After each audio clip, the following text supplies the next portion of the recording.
All right, welcome to this special episode of Liberty Bytes. I'm your host, William Gadsden, and today I am joined by my co-host from Liberty on the Rocks, Thomas Kilroy. Tom, how are you? I'm good. Yeah, we're actually going to change the name. Pretty soon. Maybe we're not going to tell you what it's going to be on this video. But yeah, it was Liberty on the Rocks. Yeah, we had some, I wouldn't say copyright issues. We didn't get a cease and desist letter or anything like that. But there are a couple of organizations that share the name.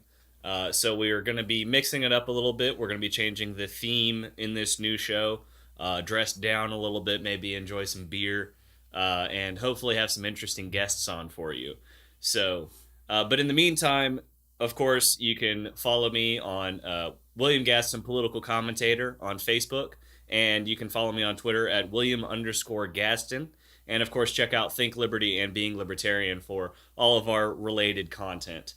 So today I want to talk about, we're a little bit behind the power curve as far as the news is concerned, but we've seen a lot of major players in the political realm in commentary be banned from YouTube, Facebook, Twitter, Google, just across the board. And it's gotten to a point now where we can't even say some of these people's names because the algorithms on the social media platforms that we use for our content will pick it up and instantly throttle our reach.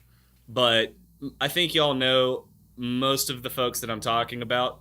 Two of them are British.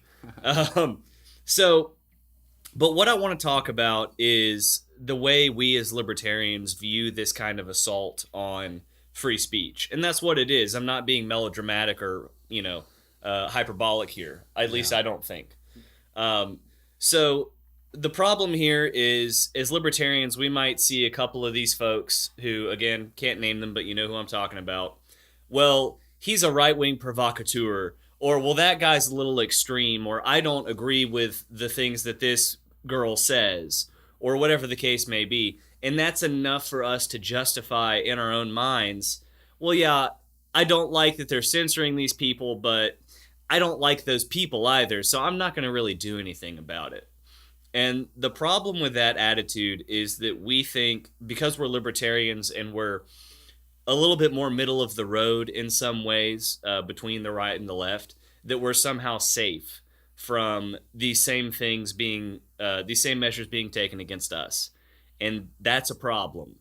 Because the point that I want to drive home here is that it's them now.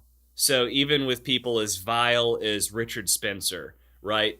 No one in their right minds agrees with that guy's views and opinions. That being said, the way they come after him, that doesn't mean it's going to stop at him. So you have people that are that extreme that get shut down, and everybody's like, yeah, well, he's a jackass anyway, so not a big deal. Then they come after the next person on their list, and then the next person, and the next person. And eventually, now we're seeing a lot of, I've seen HuffPo articles and a couple other outlets that are writing articles about how Joe Rogan needs to be shut down. Joe Rogan, the dude that talks about doing DMT, and that's kind of What he's known for on his show. So they're coming after folks like Joe Rogan. And I would say, for the most part, we're not too far below on that list compared to Joe Rogan. The point here is that the left is not going to stop. It's going to be social media. Now they're coming after people on the right's bank accounts. Chase Bank is shutting down the personal bank accounts of people based on their political opinions. And this is kind of an interesting paradigm that I don't think anyone has really seen coming until the last maybe 3 or 4 years, right? Yeah. So before it was always, I know I'm talking a lot here. No, it's good. I mean, I'm just thinking about it's taking the idea of hit him in the wallet to an entirely new level. Right. Well, so before we're always worried about the government taking authoritarian measures, and because that's where all of the power lay, so, well, they have the power to do this and nobody can stop them. Well, now it's corporations that have all of this power, and they have the political motivation to use the power that they have against people. And here's where I think we break from traditional conservatives. I guess the things that they would say would be, okay, so, we need to have some kind of government restriction. They need to step in and redelegate responsibility. And, we were talking off camera, other people as well. It's like, okay, well, this is another thing of the culture war. This is something that we can step up and do what we're doing now. And for you to hear this and go out and do it on your own level and say, okay, well, we need to make changes because, whether it's Chase Bank or any other financial institution, I mean, they're literally messing with people's livelihood. I mean, the amount of time to transition from, okay, your bank account is shut down.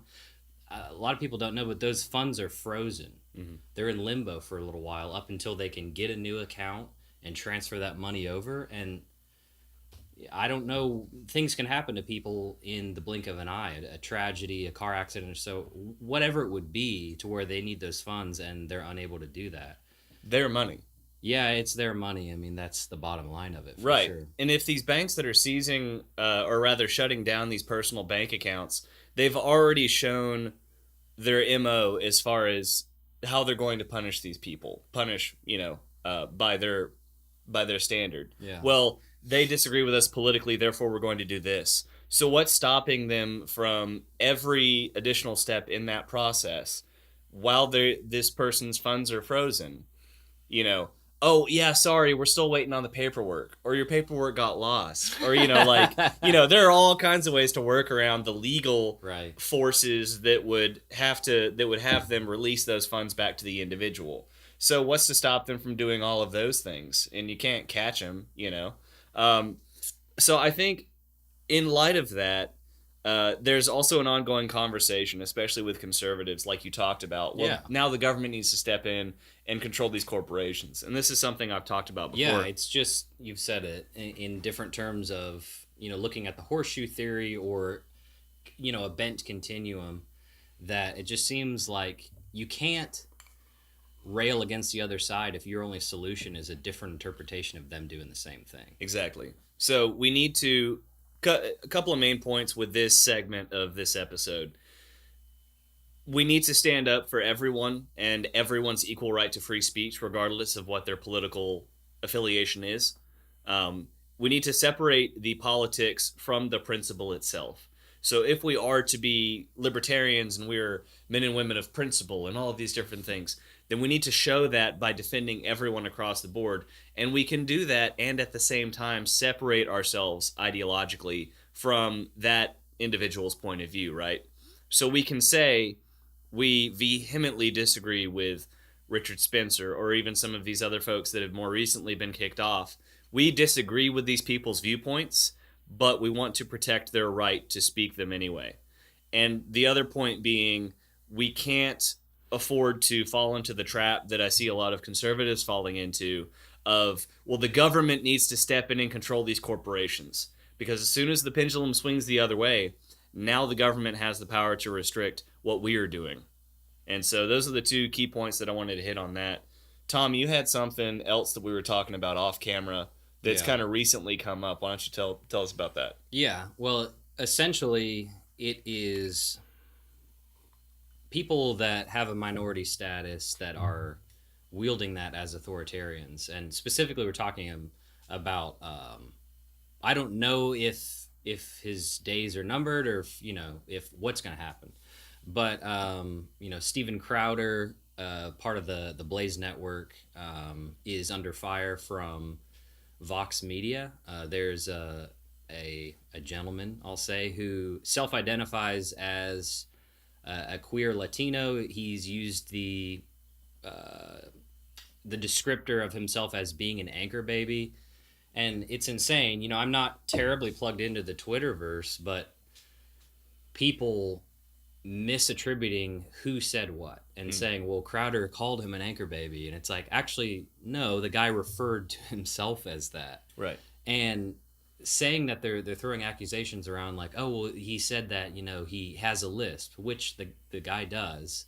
And, how dare he use derogatory language like referring to him as a Mexican. Right. Which I think he is. He is. He is Mexican.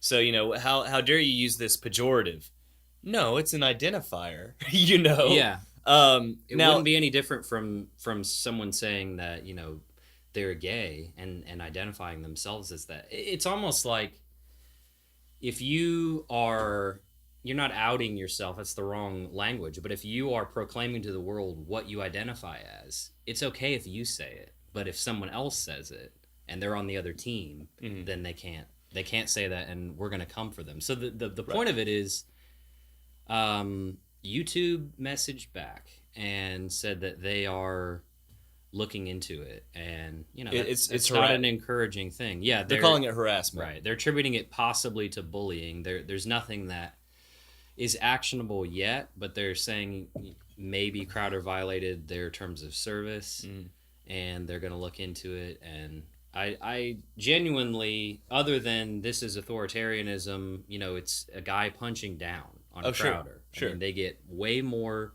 viewership. I don't know about how often people watch. Vox has $220 million in funding. Yeah, flush with cash. And Louder with Crowder is run by Mug Club, and I don't have the hard numbers for their funding, but Steven Crowder, probably not the same. He's very, very open about the fact that, look, we're running on a much tighter budget, and our production quality and everything else is significantly higher. I'm sure that's probably the case. So we're talking about the underdog here, that I wouldn't say he's getting kicked while he's down. I think he's getting pushed down now, and then they're going to kick him. Yeah. To borrow the analogy. That makes sense. But to go back to what you were saying, I think context is really important here. So because language is a tricky thing, right? Especially in this sort of politically correct culture that we live in now. Well, especially when people move the goalposts and start changing definitions. But unfortunately, we do have to work with the cards that we're dealt. We don't have the cards that we would prefer to have. So we have to operate within this sphere or this culture that we have currently. So if you were to use an identifier like that, it can be used purely as an identifier. And it also can be used as a pejorative. I think that's, to be honest about it. Yeah. So in the video that's being called into question that Steven Crowder made, it's debunking a lot of things that Vox put together about UBI, Universal Basic Income. And he's tearing down this video bit by bit. And of course, Steven being a comedian by trade, it's hilarious. So he's tearing this whole thing apart. He's bringing up statistics and empirical evidence to disprove these things that the Vox video is saying, and the Latino individual that's bringing up charges isn't the right word, but it might as well be, right? Certainly accusations. So he was the guy that was spitting out all of this information in the Vox video with no sources, no obviously nothing questioning their point of view, just rattling all of this off.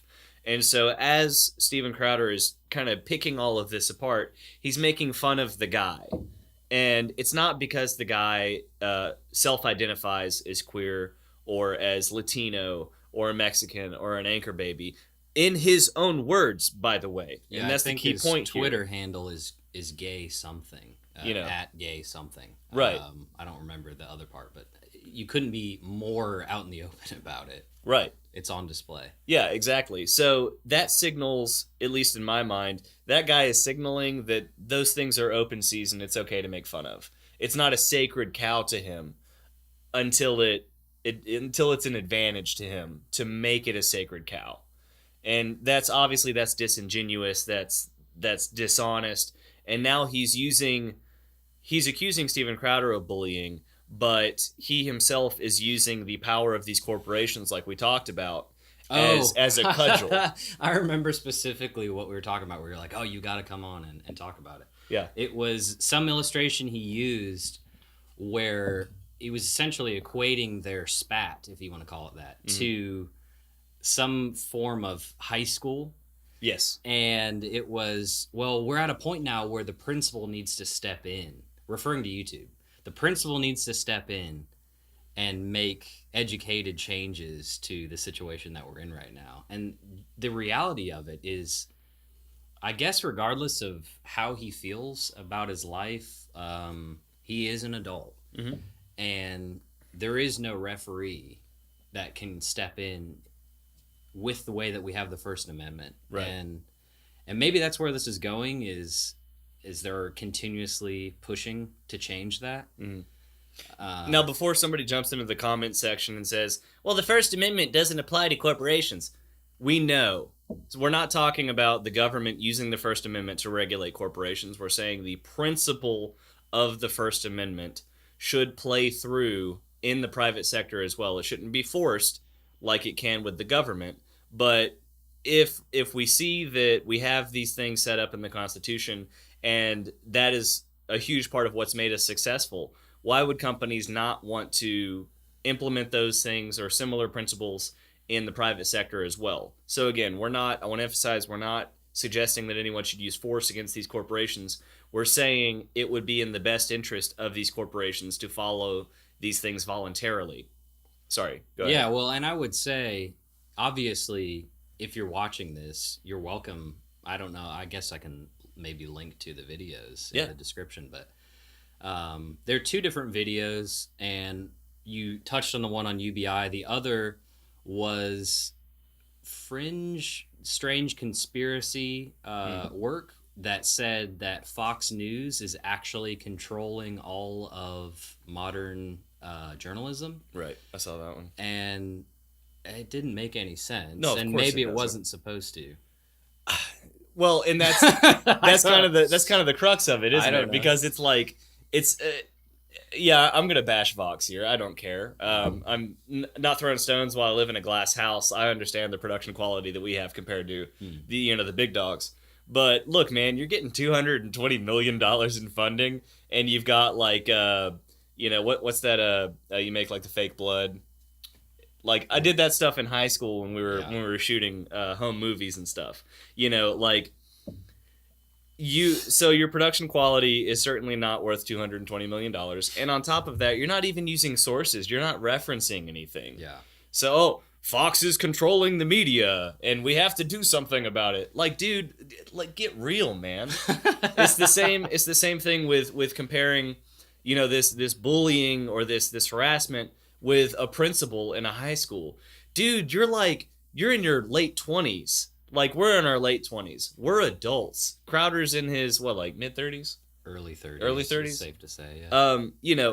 We're all adults. This isn't a high school. This is the real world. So just the fact that you would try to make that comparison and say that big corporations, or even ultimately the government, because we know that that's what they're ultimately after, needs to step in and regulate things because I'm being bullied, I'm being harassed. Grow a freaking pair, man. Be an adult. Man up. Take care of it yourself. You want to deal with it on the legal side and you want to sue him for whatever, go for it. Half-Asian lawyer Bill Richmond will kick your ass. But don't reach up and cry out for some bigger power to step in on your behalf. Be a man about it, dude. Anyway, that just really bugs me. I got on a little bit of a tirade there. I apologize. No, I think that's good. It just shows how prone they are to reaching out for authoritarianism. Like, that's their default setting at this point. Yeah, I don't know if it's a power shift, if that's why they're doing this, but we've already talked about the amount of money that's invested in the company. I think it was Disney that put all the money into them, or that might have been Vice Media. Yeah, Disney's Vice. Vox is NBC Universal, potentially. I think so. Anyway, they're basically saying they put a large investment of money in it, and as it sits now with digital media and them pushing their fringy, strange ideas, they're basically worthless now. Right. So maybe, just like Vox. Maybe that's why the production quality is similar to this. I don't know, man. Whatever it is, they spend it all on Coke, which, I mean, you do you, I guess. Coca-Cola. Right, yeah. Certainly not drugs. The point here is that, so we kind of split between two different segments on this particular episode, but I think where we can kind of tie all of this together with a neat little bow is that we're in a time now where it's not the government that is endangering our ability to express our opinions. It's big corporations in the private sector. And ultimately, the left is pushing towards using government as well as private corporations to control the narrative. And the other part of that is, well, I mean, the tie-in there is authoritarianism. They're going to use whatever means are at their disposal. And at this point, they're not even trying to hide it. They're going to use identity politics. They're going to use whatever powers that be as a cudgel to beat their opposition, you know. And while we've kind of already known for a while now that this is what's going on and this is what it's been leading to, now they're not even afraid to show it anymore. It's just out and about, out in public, and they don't care who sees it because they're so confident in their position that they can get away with this kind of crap. So what we need from you, our audience, our viewers, is to take a stance, take a very public stance for free speech. And when you have corporations that are coming down and trying to be gatekeepers and trying to, you know, well, this is borderline content, so we're just going to go ahead and push it. Borderline by their own standards that they set. So I get the argument that they're private corporations, but that doesn't mean we as the consumers that ultimately give them our money and keep them in the position of power that they are in, that doesn't mean that we can sit on our asses and not do anything about it. So you need to take a stance. You need to get with friends, start a free speech wall on your campus. I know that's something that Young Americans for Liberty do pretty frequently. Write a letter to some of these corporations. Tag them on Twitter. Tag them on Facebook. But make your voice heard for free speech and against authoritarianism. Because if we continue to divide ourselves by, well, that's a conservative, or I don't like what that guy has to say, or whatever the case may be, if we continue to divide ourselves like that, the left is going to keep crossing names off of their list, and eventually they will come for us. They're coming for us, they're coming for you. And we need to be aware of that, and we need to fight against it with everything that we have. You got anything else, Tom? No. Close this out, man. All right, man. Well, thanks for joining us. Thanks for listening. I hope you enjoyed the video. Leave a comment below. You know, let us know what you think about what we said, unless you're just going to say, "Ma private corporations," in which case, just go away. Take a flying leap. But in the meantime, let us know what you think. Throw out some ideas that you may have on how we can address this issue. And give Steven Crowder a shout out. We're both big fans of Steven Crowder and what he's doing, even if we disagree with him on some minor ideological points. But he's certainly a voice out there that is supporting liberty as a whole, and he is certainly against authoritarianism. So give him a shout out. Watch some of his content. He's all over YouTube for now. But get it while you can, and take a look at Mug Club as well. I've been a member for a couple of years. He's got great content. It's definitely worth checking out. So anyway, now that I've promoted Steven Crowder enough, be sure and check out our content on Think Liberty. We're on Facebook, Twitter, Reddit. We have a Reddit page now. Awesome. Pretty big deal. We got our own subreddit. We're all over social media. Of course, check out our other podcasts on the Think Liberty Network. We're on Spotify, Spreaker, YouTube, you name it, we're there. And of course, check out our website at www.think-liberty.com. Thanks for joining us. We'll see y'all later.